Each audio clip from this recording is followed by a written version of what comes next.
morning, welcome to McCormick End of Summer Sessions. I'm Simon Rimmer. I've been challenged by McCormick to use some of their products in a more interesting, unusual way. So the two products I'm going to work with are Sriracha and also Old Bay. Now a little bit about me, in case you don't know who I am. I host Channel 4's Sunday Brunch, which we've been doing for years. But outside of that, in my real job, I have 12 restaurants, and one of which being Greens, which is a veggie restaurant. We're 30 years old next week. And always what we've managed to do with Greens is kind of be, I suppose, adventurous really. One of the challenges always with kind of veggie food is to have good texture, good taste, and a variety of the way in which we eat. And so when I was sort of challenged, I thought, you know what? Old Bay is something that we always associate with seafood and fish. I remember the first time I had it, I was in the States, had some beautiful crab, and thought, what's this amazing seasoning on it? And Old Bay was that whole thing. But the ingredients that are in there, you know, you've got paprika, you've got nutmeg, all those lovely flavours work brilliantly with veg, which is what we're going to do. Every single thing we're going to do today is going to be veggie. To start off with, I'm going to almost take the influence of what you would have with a traditional American crab cake and turn that using jackfruit. Incidentally, while we're on it, if you want to send in any questions, feel free to do so. They will all be anonymous, so we'll never know who's asked the question. You can ask me anything to do with kind of what we're doing today, what my star sign is, what chance I think Liverpool have of retaining their league title. You name it, you can do it. Just send them in and we'll answer as many as we can. All right, so our first dish, as I say, we're going to base this around a crab cake, but it's a jackfruit cake.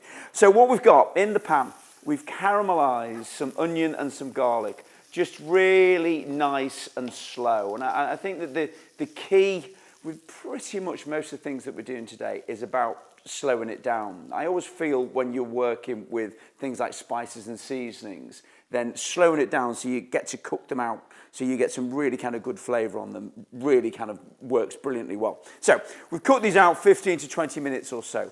Jackfruit, if you've not used it before, it comes in a tin, and we've left it in the tin deliberately so you can see what it's like. And it's a bit weird when it's kind of uncooked. It looks a little bit, I don't know, like a bit of tuna really. And all of this simply goes into the pan, and we've drained it and we've rinsed it, and it's quite textural. If you think of it, when you eat it straight out of the can, it's pretty tasteless. It doesn't really have a great deal of taste. It's certainly not a taste that you'd want to savour.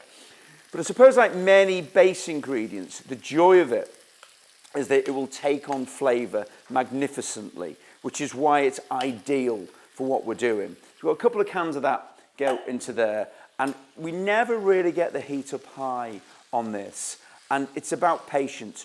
Treat it as if you were cooking quite a fibrous piece of meat, say like a pork shoulder or something like that, and you wanted to kind of break this down. So you cook it incredibly, incredibly slowly. Don't ever rush at it. So that goes into here. Just get it a little bit warm. Then, once it's warm, we have about a tablespoonful of smoked paprika, and then our Old Bay. Now, you may feel when you start this that this feels like it's a lot of Old Bay. I'm looking at about 50 grams or so of Old Bay. But what you want is all of this delicious flavour to get into the jackfruit. And so the more you have, the better. And it's a slow, slow process. And then after that, give that a little bit of a mix around. So you're starting to let that coat on all of the jackfruit. And then we add our stock into there, veg stock. The beautiful thing with this is, straight away, because it's nice and warm, you start to get all of that lovely smell coming out from the jackfruit. And in goes the stock. Just turn up the heat a little bit on there. As I say, all this is kind of relatively low. And then to lift up that flavour, because this is all big, big, intense flavour, we then zest in a little bit of lemon. I've become quite obsessed with zesting in recent times. I think that whole thing when you're zesting limes, lemons, oranges, because you're getting the oil from the fruit, you get that sort of subtle flavour at the back of it. Rather than just getting that full-on acidity that you'll get from the juice, when you zest it, you're getting a far more subtle flavour And you'll see we're doing plenty of zesting over the next hour or so. That goes into there. And again, we just give that a little bit of a stir around. And the smell is beautiful. Don't ever be tempted when you're doing this to actually up that temp too much. If you start stir frying it, the jackfruit is never going to break down. You can see that it's quite soft. It doesn't take long for it to kind of to get some heat through it, and it's soft, but you don't want it to be that. What we want is for it to start flaking away. So we just sit and leave that there. A little pinch of salt going into there. So that's one half of our jackfruit cake. The other half of it, if you like, are almost our wet ingredients. So we've got a bit of mayonnaise. Into that we add 3 eggs, and this is going to seal all of this together. And these are classic crab cake methods, really. So you'll have, if you were doing this with crab, then you'd have your crab in there and you have all your seasoning, all your flavours in there. Then on this side of it, you do the same thing. So you'd have, if you like, your wetter ingredients to bring that together.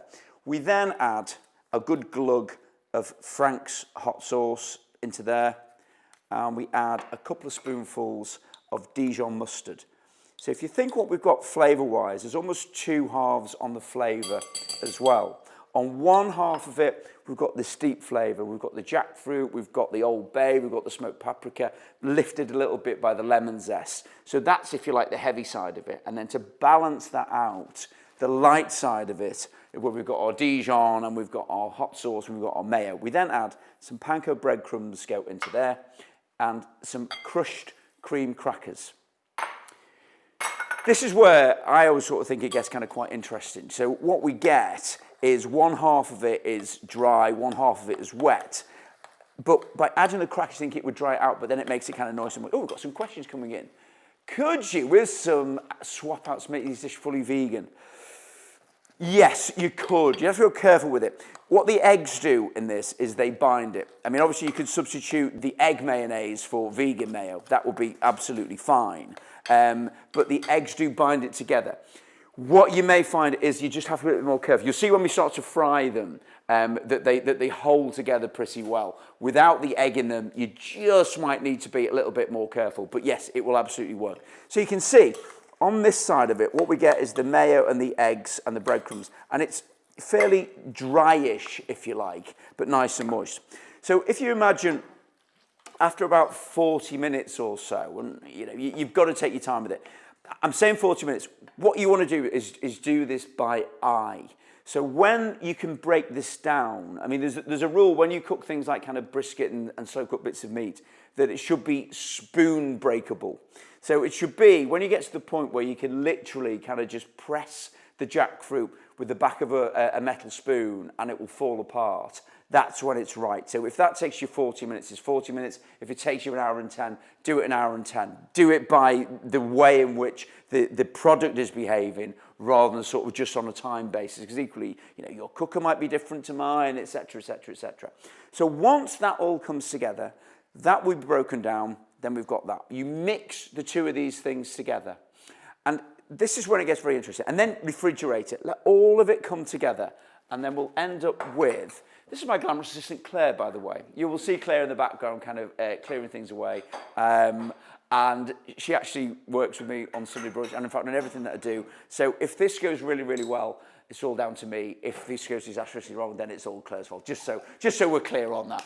Right, OK, so once we've let this sit, you let it refrigerate for about 20 minutes. And you get this. So this is our mix. And what you've got on this beautiful mix now, you can see it looks very, very meaty. It has that really kind of nice kind of texture on it. The question, why focus on veggie cooking? Well, the challenge today, the reason for it being, is because McCormick challenged me to kind of use Old Bay in a slightly different way. And as I said at the top of this, I think that Old Bay is always associated with seafood. And I think that the flavours in it, I think, work brilliantly with veg. We're using jackfruit, which has a very kind of meaty texture. But equally, you'll see later on, we're using things like cauliflower, we're using green beans. Those flavours work really, really well with it. And incidentally, someone else also asked where you can get jackfruit from. Tin jackfruit is becoming so accessible these days. When we first started using it in greens, it was a bit of a kind of a specialist wholesaler. But now, I think even some of the larger supermarkets are starting to stock it in cans, and it's great stuff. You can also buy it pre-done. You can buy kind of like pulled jackfruit, which is like, you know, a little bit like kind of pulled pork, but I invented that, so it isn't like that at all. Right, so what we get. So here is our kind of beautiful mix. So the joy of this is, even though you've got dry ingredients like the crackers and you've got the panko breadcrumbs in there, because of all the moisture, what they do is they hold moisture. So when we fry this now, then it's going to be beautifully moist without being dry, but it also gives that nice bit of texture. So a little bit of oil goes into the pan there. And what you'll find when you make these, that this is starting to smell so beautiful. The Old Bay is such a heady smell. It's so beautiful. It's really opening out. Okay, so what we get. We're going to then mould these. I reckon about 165 grams is what we're looking for. And these can work in many different ways. You can either do it so you're just having these and treat them as if they were just a little crab cake, and you can eat them with a bit of remoulade or a little bit of mayo. Well, I'm going to stick mine into a burger bun because I think it's just got a really nice addition to it. So once you've moulded them into that kind of size, again, I would probably, in reality, I would pop these back in the fridge. The more you refrigerate this, the better. And when you get your hands in there, always the thing I feel about kind of panko breadcrumbs is they're quite sticky. They become kind of quite gloopy, quite gluey. And that's exactly what you want from this. So don't be afraid of the fact that this is kind of feeling kind of pretty sticky. There's 3 of those in there. You don't want them to be too thick. What you may find when you're making these is that you might want to kind of seal them on both sides and finish them through the oven. But if you're patient with this, then they'll cook perfectly in the pan. You can see the lovely texture of this, how all of this has broken down in there. And we just let them sit, and that's sort of 3 to 4 minutes on each side. So that's the, thanks Claire. So that's the crab cakey bit, if you like, or the jackfruity cake bit of it. And the flavour is beautiful, the texture is beautiful. You could add extra little bits and pieces into there if you want. So we're going to do a couple of extra things alongside it. Always you sort of think anything that goes inside a bun itself always needs to have some delicious kind of burger sauce. So this is where we take on to our Sriracha. I'm quite obsessed with Sriracha. My kids, who are 17 and 22, are obsessed with Sriracha sauce or Sriracha anything. And we're going to make a Sriracha mayo. So into here, good few spoonfuls, and the smell of that is beautiful. If you use this just as a dry rub on a steak, it's heaven. A while ago, I was just kind of playing around with things on a barbecue, and literally this just straight out of the tub, bit of salt, and rub that all over your steak, let it sit for an hour or 2, and you get that lovely bit of crusting going on. When you put that onto a barbecue, into your frying pan, wow, it's just out of this world. So the Sriracha goes into there. Then we add a little bit of oil to make this into a paste. And just mix that together. And take your time with it. You know, I said at the start of this, everything that we're doing really today, nothing needs to be rushed in any way, shape or form.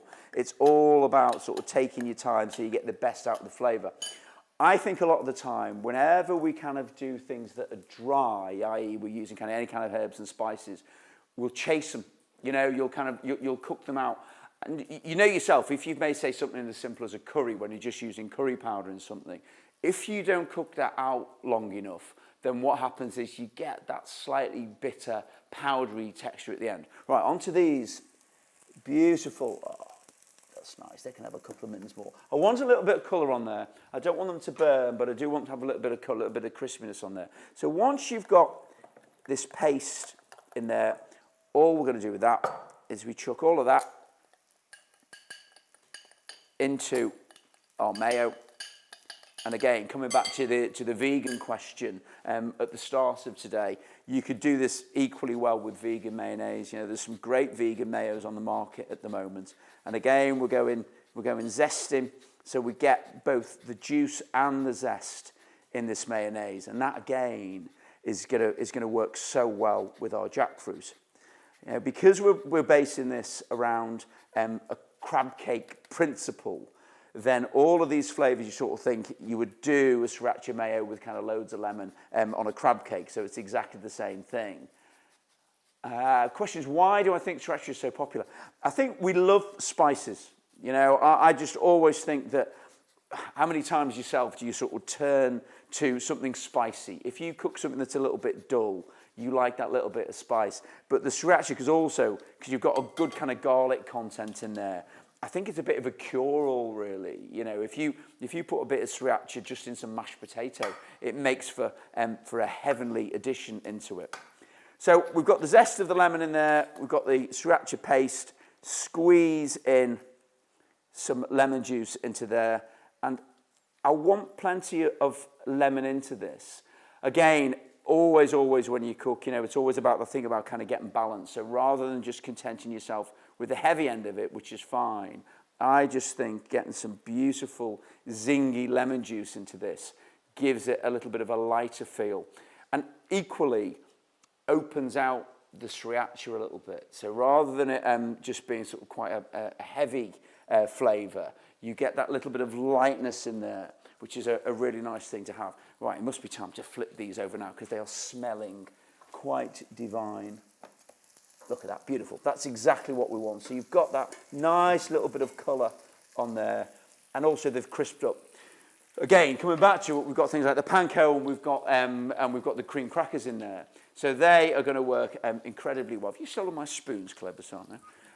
So they're going to work really well in there, so you get that little bit of texture on it. It means that you don't need to put a coating on it. We're not having to kind of pan it. We're not having to go breadcrumbs and flour and egg to kind of get some texture on the outside. It's happening because it's inside there. So on mayo, we stir that around, and this is just delightful. I have to stop myself wanting spoonfuls of this. If you wanted to change this to give it an even extra dimension to it, I quite like adding a little bit of sour cream into it. So you've got the acidity of the lemon, but then equally what you have as well is a little bit of different acidity in there, which works so well with it. Right, now we've got all of our stuff to assemble this into a burger-style presentation. So we've got our Sriracha mayo, and then buns, I think, are becoming more and more important. The more I kind of look at kind of trends that are going on, then some of the great stuff that we have is the way in which you do buns. Now, these are a treacle glazed bun, which are delicious. So you can imagine that we've got all this kind of mix of kind of the spices and the heavy flavour of the Old Bay, then we're lifting it with lemon. Then you get a little bit of treacle-y quality on there. It's a really good thing to do. We've been playing around with loads of different buns, and what we've tried in the past are things like spinach buns, which are great, really, really lovely bright green. Beetroot buns are amazing, so the outside is quite brown, but then when you cut into them, they're bright pink in the middle, which is amazing. Another question, to get that sweet savoury kick, what form of sweetness would you add to Sriracha? I am always a massive fan of maple. I think is always a brilliant thing to do. Just a little dash of maple syrup is brilliant. But if you want it to be almost flavourless but with just sweetness in the background, then I think golden syrup takes some beating.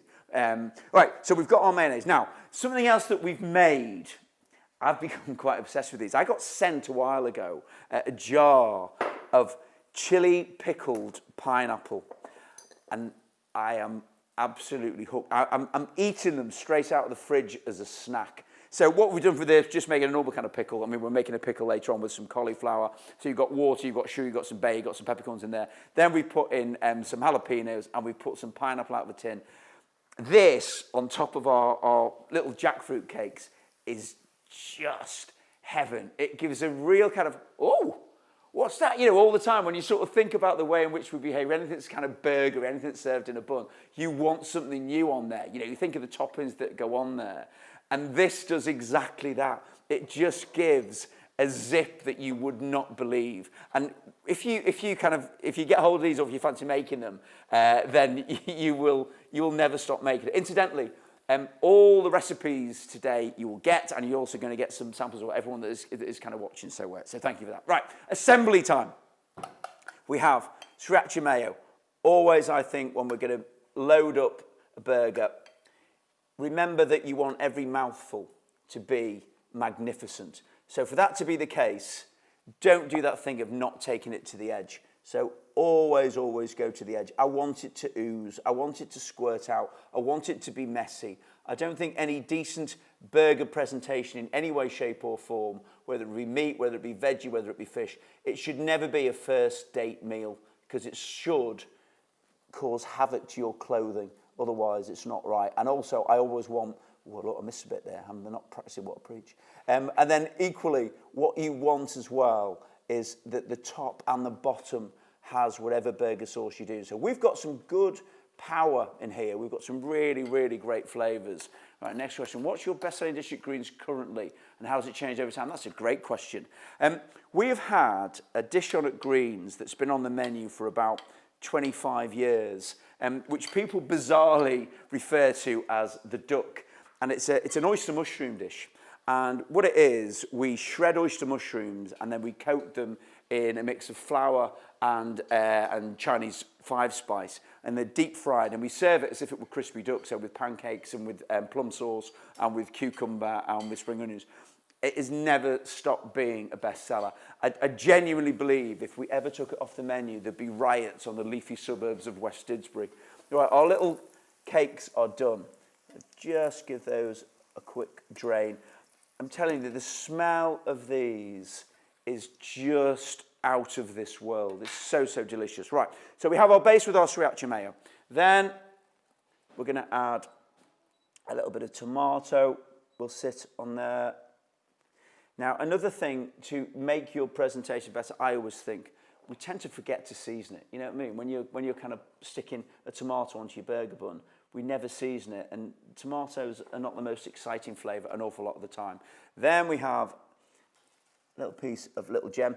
Always I like to break the back of it, you know, because when it's sort of sitting there curly, then you're going to put something flat on top of it, and it's never really going to work. So if you just literally break the back, I always think it sits so much better and eats so much better as well.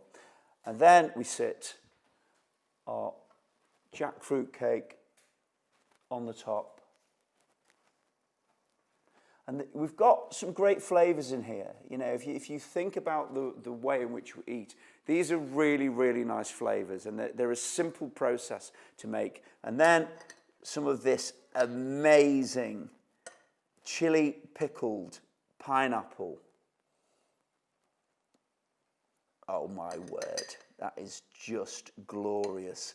It's a proper salivate moment, this, you know, when you kind of get this on the top of it, and when you first bite into it, it is so, so delicious. And you want a little bit of that pickling liquor, so that's going to dribble into our little jackfruit cakes. And then, I mean, they look fantastic like that.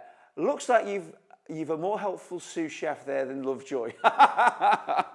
That's a very, very, very good point. And obviously I couldn't possibly comment on that at all.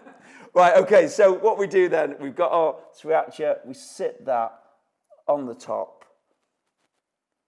And the flavours in that are amazing. You know, if you're looking for something that is veggie and exciting and has got just magnificent flavour, the Old Bay always does that great thing of attacking your nostrils as much as anything else. It's a really big, beautiful smell. It's a really great flavour when you bite into it. But we've got it perfectly balanced, because what we've also got is the lemon in there, and then you've got that beautiful, deep Sriracha mayo sitting there as well. So there we go. There's our first dish, which are our little crab cakes. Right, and I just walk slowly to the other end so the camera can follow me. All right, so that is number one. Now we're going to do a similar kind of all the sort of deep fried stuff. I'm kind of thinking deep south all the time on this, you know, the way in which kind of Old Bay works. We're going to do now two very, very simple things. We're going to deep fry some green beans, and then we're also going to deep fry some cauliflower, but we're going to pickle the cauliflower as well. So what we get is the green beans, we're going to dip into some buttermilk and then into a flour mix. Now into our mix, the base of this is flour. Then we've got some turmeric, so we get a nice bit of yellow colour on there. We've then got some polenta, just a little bit of texture, which I always think works really well. We've then got some garlic powder, plenty of that again for flavour, and then again, a massive load of Old Bay, and we've got some salt in there. And simply mix that together. This is really exactly the kind of mix that you would do for a fried chicken dish. So what you get is a seasoned flour that when it fries, all of those flavours come to life. And the Old Bay is a great thing to do in this. And you know, you could use this for a chicken mix, you could use it for kind of veg, you could use it for kind of almost like the base of a fish and chip batter. If you were making a batter out of this, I still think make this as your base on your flour before you add any liquid to it to give you that. So we stir all of that around, make sure it's mixed really well. And you need a good amount of salt in it as well. The flour obviously will suck away a lot of the seasoning. So making sure that you've got a good amount of salt in there as well, I think works really well. And take your time mixing it together.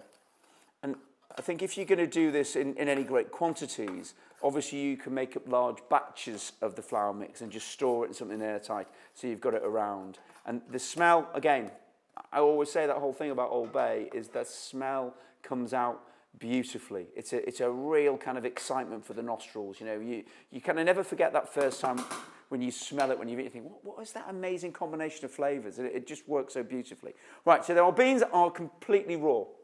We've done nothing with the beans other than just kind of trim the bottom off, and they go into our buttermilk. And I quite like, sometimes I'll let them sit in there a little bit so they kind of, you know, they'll absorb a little bit more of it. Buttermilk, I think I've become quite obsessed with over the years. It has that great flavour. I prefer, you could use yogurt in this if you don't want to use buttermilk, but I just really love the way that it works. And then shake off the excess from that, get it into our little sieve, and then, because I'm using this again, I'm going to spoon this over rather than sort of shake it in, and just shake onto the top. So you're getting a good covering on all of the beans into there. And rather than it being a batter, obviously what we're getting, you get that lovely little bit of clumping on there, which is beautiful. And then shake away the excess. And then all we do, and take your time with it, we just kind of drop these in to our hot fryer. And again, you know, if you were setting this up on a bigger level, you're going to have, you know, your proper system where you can kind of drain things down a little bit. But all you're looking to do, you want to cook out this beautiful floury batter on the top of it that will give us some really kind of quite amazing flavour. And they don't take too long. All we're looking to do really is cook out the flour and the spices. The beans themselves, we really want to keep those nice and crisp, nice and crunchy.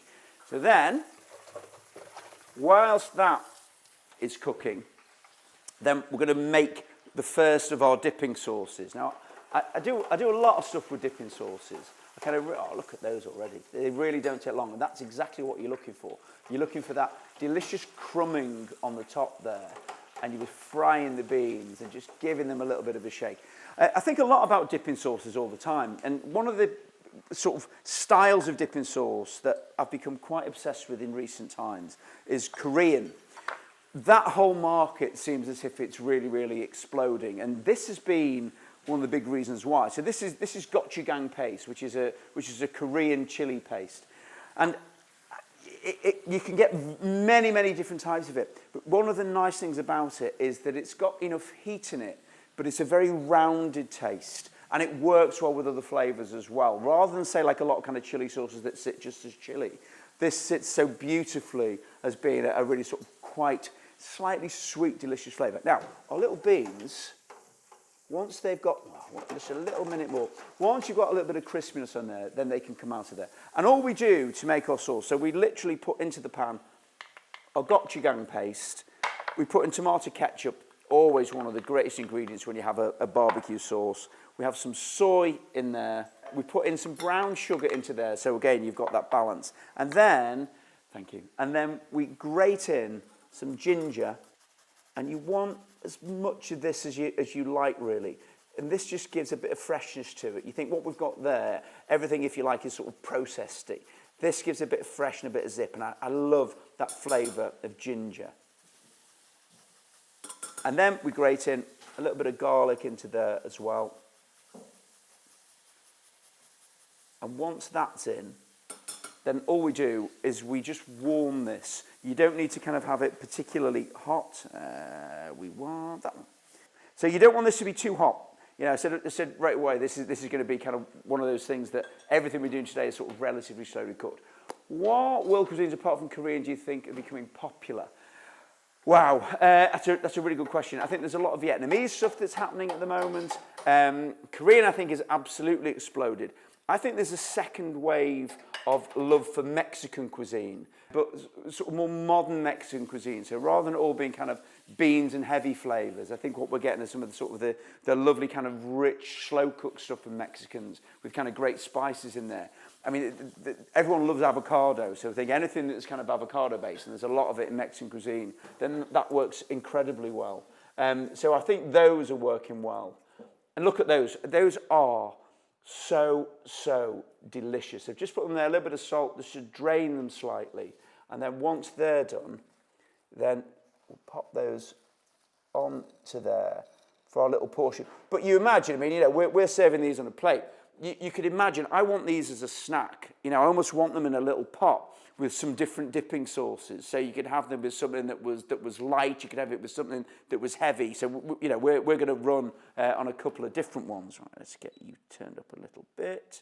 You've got a wooden spoon, Claire. So whilst they're cooking, we've also got our barbecue sauce cooking. So let's just sort of recap.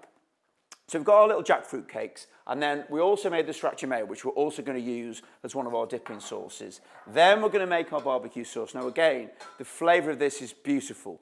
We've got our Old Bay in there, and that as a little snack is beautiful. So the next thing that we're going to do, we're then going to move on to our cauliflower. We're going to pickle and deep fry the cauliflower. So what we've got over here, we've got our cauliflower. We've salted the cauliflower. You're not on me. Hi.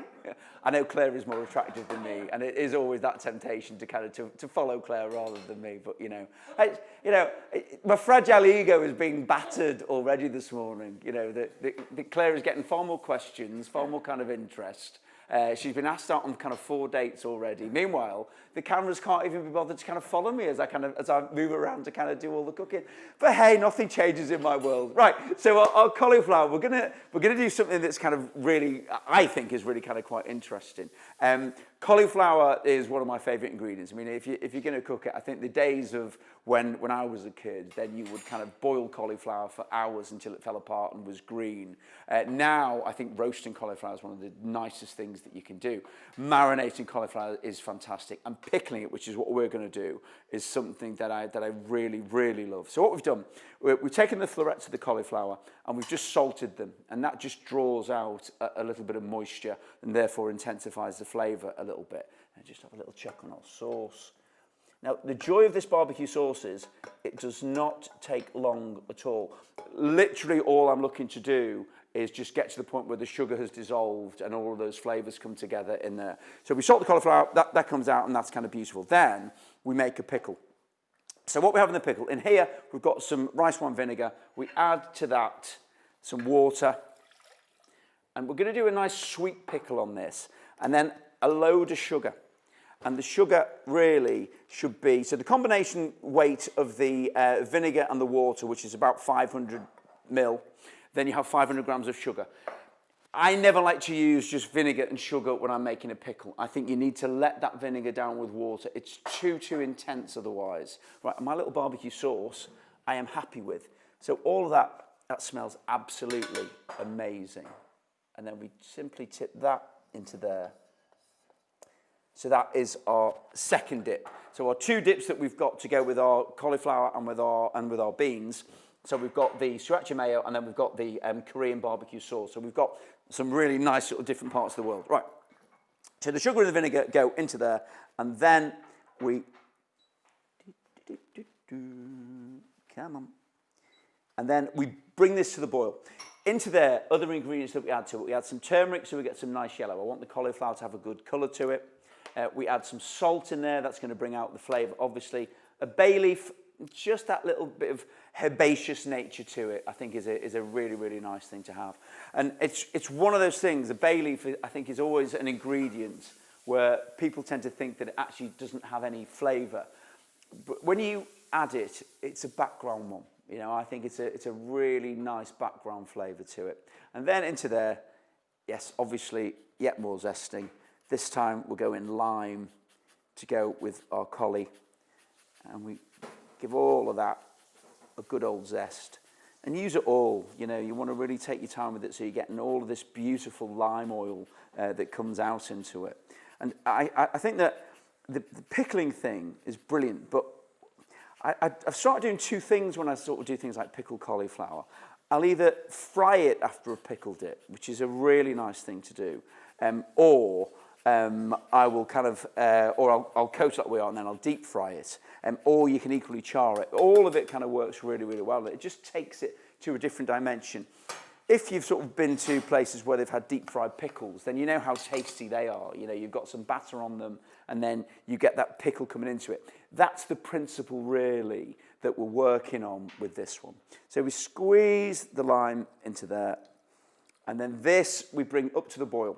When it comes up to the boil, just let it bubble for 5, 6, 7 minutes or so. It doesn't really need to be syrupy per se, but you just want to allow all of those flavours to come together. So what you get is this lovely yellow coloured pickle.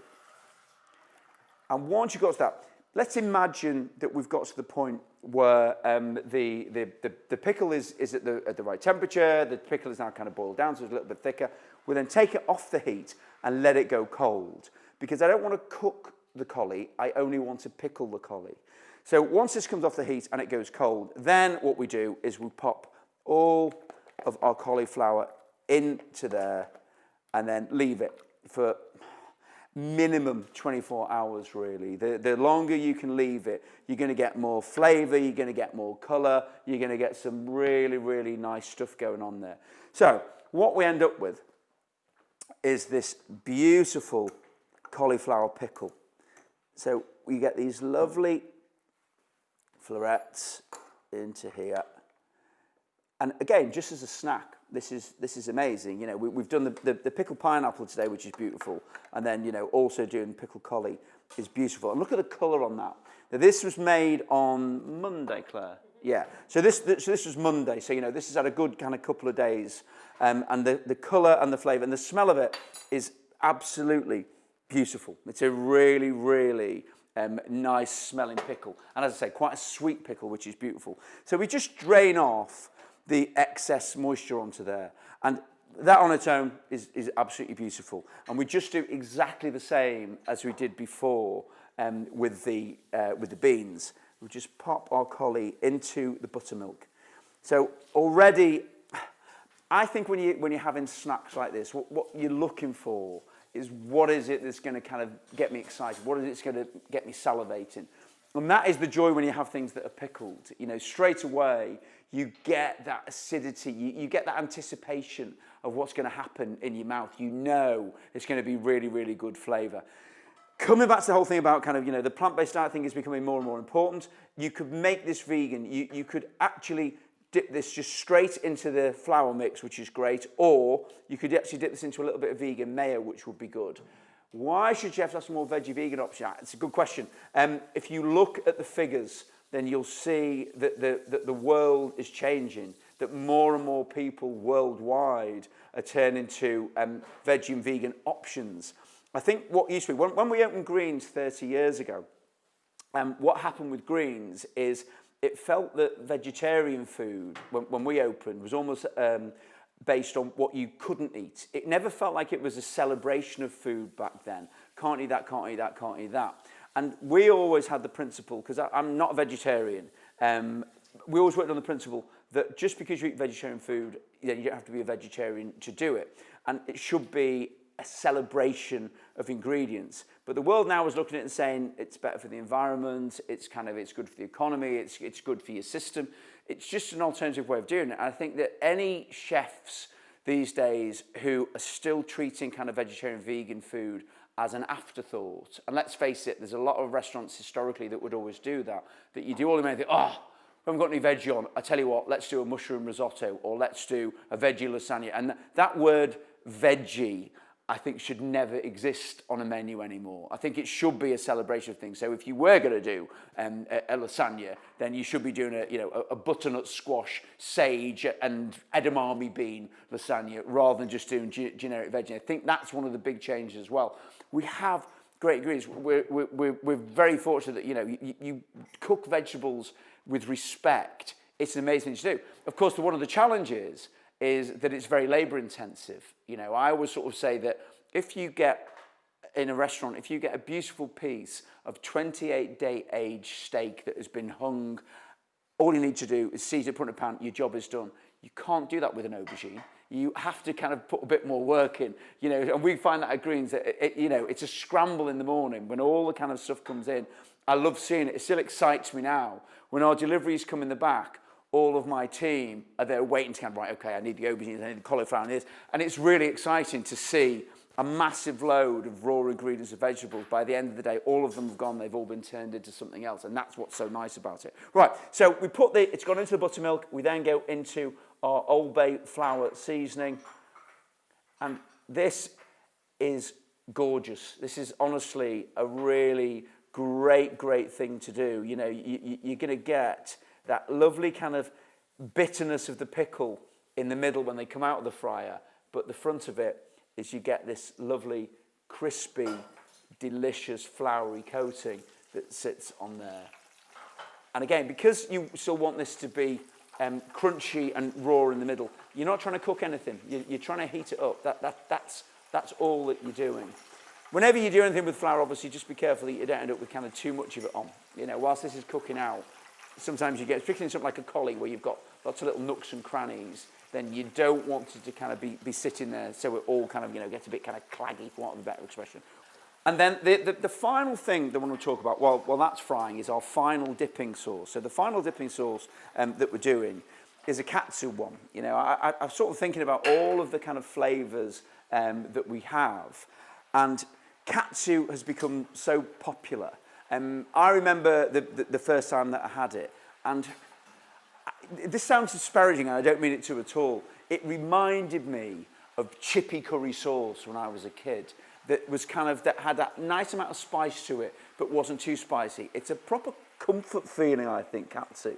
And I think as a dip, so you think with our beans and with our cauliflower, then what will happen with this? We can dip it into the Sriracha mayo. Wow, beautiful. Wow, you got that beautiful creamy mayonnaise. You got the zip of the Sriracha coming through it. Then we go into our heavy sort of delicious Korean barbecue sauce with the gochujang kind of sitting quite beautifully behind it. Then our final one being our Katsu. And just let me check on my collie while we're here. I mean, just look at that. That is just so beautiful. And that is what we're looking for. I just want another minute on that so we just get a little bit more crispiness in there. Right, so Katsu. So what we've done for the Katsu, we've made this already. Again, it's a slow process. So you start off, you get some onion, you get some carrot, a little bit of garlic, and cook it nice and slowly so you've got a base for the sauce. Then we add to it a little bit of flour, so we're starting to thicken it. We add some curry powder and some garam masala. The curry powder that you use, I mean, you can use whatever you want, but I like to go mid. Coming back to what we're saying about the start about kind of Katsu, it should be a comfort one. If you want it to be spiced, by all means go kind of Madrasco Vindaloo on the curry powder. But I like to go sort of, in the middle, like a generic curry powder, I think is pretty much all that you need to do, really. Then we add a little bit of honey, we add a little bit of soy. Again, my friend the bay leaf is in there again. We've got a couple of those go in there. And then we have our veggie stock. And you cook it nice and slowly. And then what you do once it's cooked is you blend the backside out of it. Another question. For the cauliflower, could you leave the pickle for longer? You could leave the pickle for longer. You absolutely could. It will last a long time. I think what you've got to remember is let that pickle liquor go cold. If you're going to keep the collie for quite a while, if you put it in when it's still warm, you're going to cook the collie and the collie will break down a little bit more quickly. If it's a cold pickle, then yeah, it will last months. In airtight containers, it will last a long time. Right, our collie is done. That is everything I want it to be and more. The smell of it is beautiful, you know, because I can smell what it's done because we've had it in the fryer. Then it's bringing that pickle to life. You can smell the fried pickling in there. But then on the outside, we've got the Old Bay.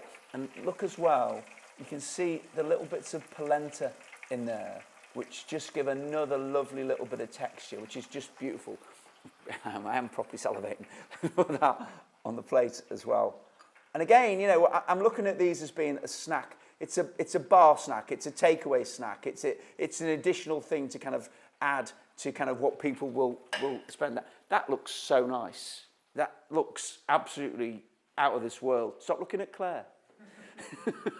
So back to this. So basically, just to recap, we have the onion, we have the carrot, we have the flour, we have our garam masala, and we have our curry powder. We then have honey, we then have soy, and then we have our stock. We bring it up to the boil. You simmer, and then you blend it. You blend it to get it as smooth as you possibly can.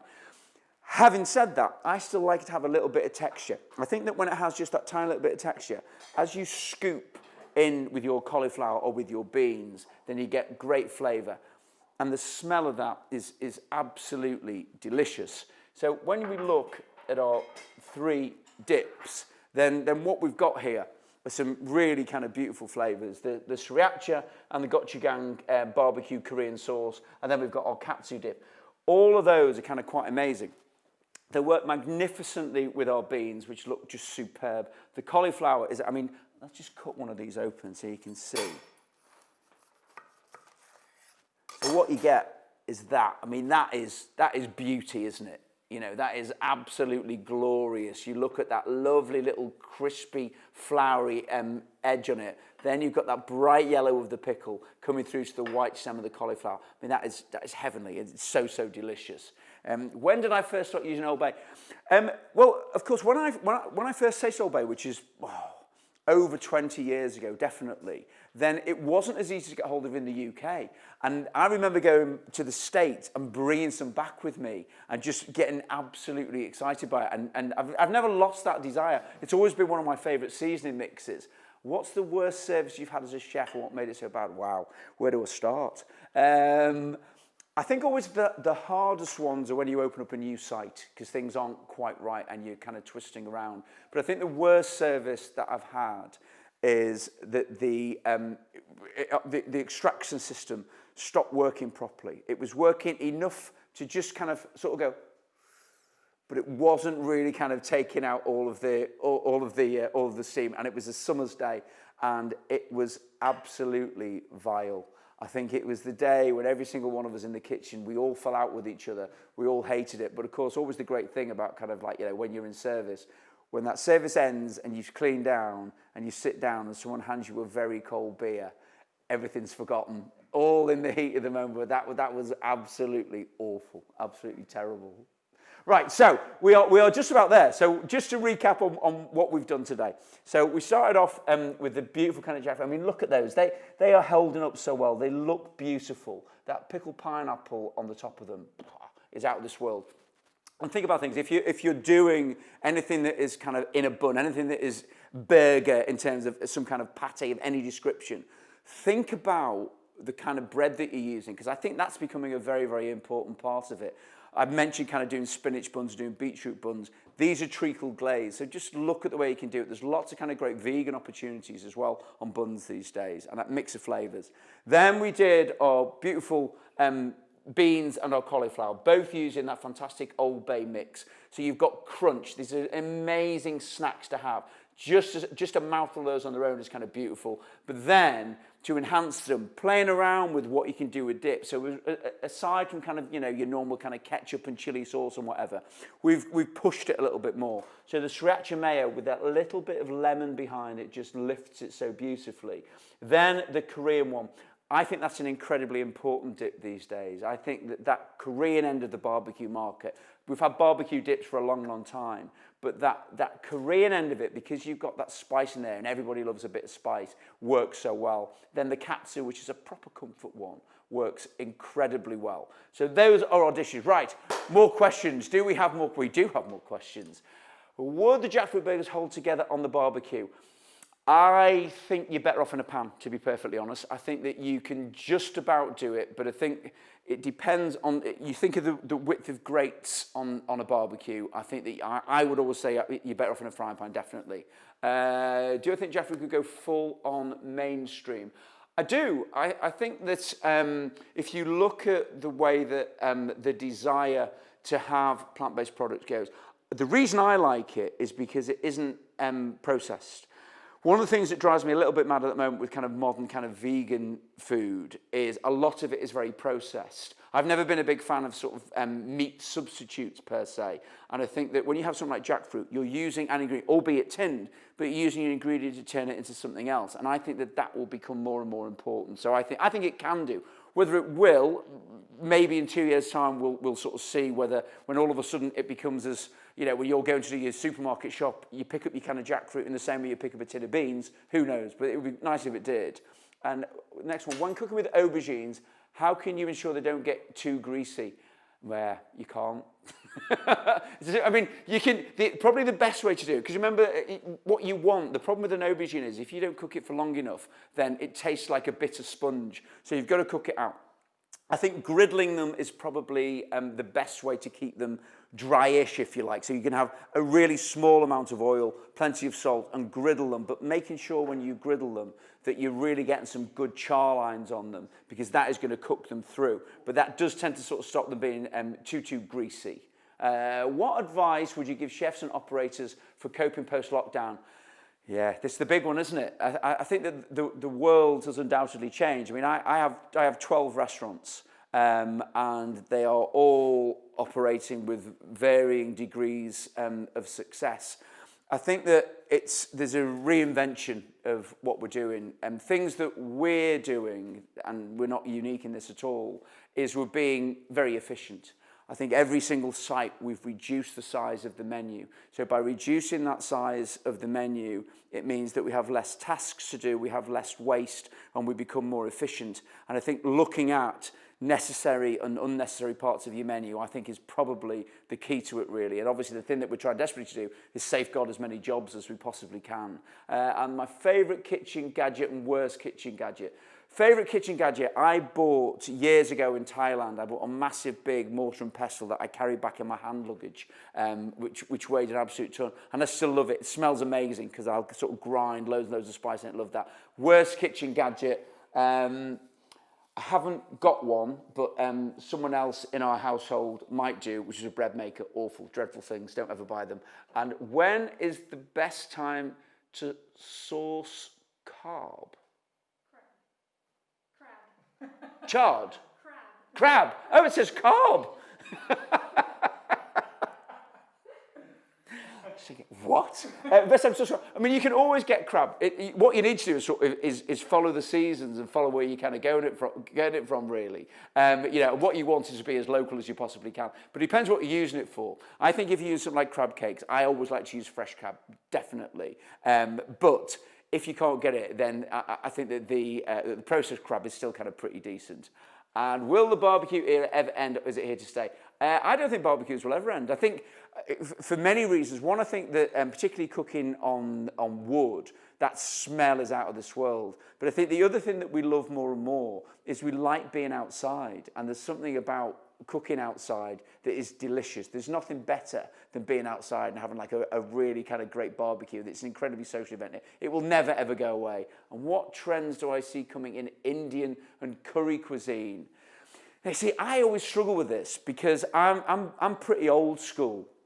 I always sort of say that if I was asked what would my final meal be, it would be a proper old school Indian slap-up feast. I want bhajis, I want samosas, I want lamb sag, I want chicken madras, I want pilau rice, and I want naan bread. But I think what's happening with Indian cuisine, I think that we're seeing it becoming, I don't want to use the word healthy with a capital H, but I think that what's happening is it's becoming lighter in feel. I think you're getting some really beautiful light dishes, like beautiful things like fish tikka. You're getting some tender, beautiful bits of lovely meat that are working well. And of course, the great thing about Indian cuisine is because of this move towards kind of vegan and veggie food, Indian cuisine is the number one for me of having the best kind of veggie and vegan food. And favourite chef, dead or alive? Wow, that's a tricky one. I mean, there's too many, and I've got too many friends, so apologies if you don't get included on this list. I think people when I think about people that I admire historically, when I was a kid growing up, Graham Kerr, who did a show called The Galloping Gourmet, I think he's one of the people who made me want to be a chef, because he was just very excited. He made it very, very glamorous. When I'm watching telly, I always love watching Rick Stein. I think Rick is a fantastic storyteller, and his passion is just beyond belief. And then chefs in terms of the industry, Tom Kerridge, Paul Ainsworth, two of my absolute heroes. Rising star is Tom Brown, who owns Cornerstone in Hackney. He is doing some quite amazing stuff, but the list is kind of pretty endless. And then there's people like Nisha Katona, who are just doing amazing things as she rolls out Mowgli in a very, very clever way. The list is endless, really. And greatest meal of your life, that's an easy one. So there's a restaurant called Azumendi in Bilbao, which is kind of just outside of Bilbao. And we went on a trip with one of our wine suppliers. There were 8 chefs, and this sounds really lame. We all had a little cry because the food was just so amazing. I've never really been the biggest fan of tasting menus, but the food that Enrico made for us, he just cooked for us, was just simply divine. Every single mouthful was clever and structured and beautiful. It was out of this world. So that would be my top end one. Then I've had to do one of the best meals that I ever had was in a pub just outside Leicester, incredibly hungover, and it was a Sunday, and they had lasagna on that was about kind of that deep, and they gave us roast potatoes and gravy with the lasagna. It's the greatest hangover cure you will ever have. Right, that is it. Listen, thank you so much for everybody that has joined in this morning for our McCormick end of summer sessions. Like I said, you'll get all of the recipes that we've done today. You'll also get some of the samples that we've done today. It's been massively enjoyable. Thanks for all your questions, and take care. See you soon.